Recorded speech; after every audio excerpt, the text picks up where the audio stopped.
NDA লোকসভায় 300 পার হচ্ছে, এটা একটা বড় ব্রেকিং নিউজ। যে ব্রেকিং নিউজটা আমি আপনাদেরকে দিতে চাই।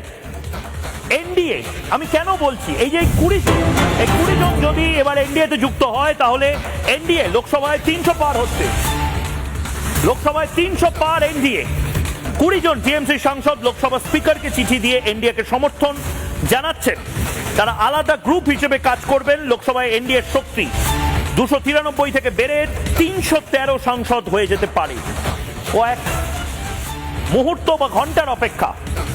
আমি একবার যদি পিসিআর কে বলি 40-70 তে এই মুহূর্তে গ্রাফিক্স গুলো দেখানোর জন্য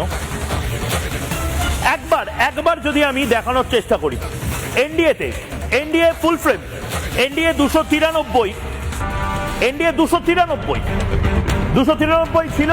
আজ বিদ্রোহী তৃণমূল 20, যেটা আবার আমরা শুনছি 22 হতে পারে।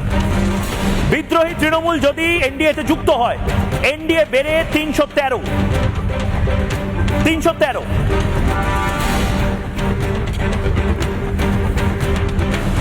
ভালো করে বুঝুন, এই মুহূর্তে তৃণমূল কংগ্রেসের 20 জন, আমার কাছে হিসেব আছে 20 নয়, এটা 22 হতে চলেছে। 20 জন প্লাস 2 জন, তারা যদি এই মুহূর্তে যুক্ত হয়ে যায়, অর্থাৎ 22 জন যুক্ত হয়ে যায়, 313 নয়। এই গ্রাফিক্সটা এরপরে আমাদের হয়তো আপডেট করতে হবে, 315 হয়ে যাবে। 293 থেকে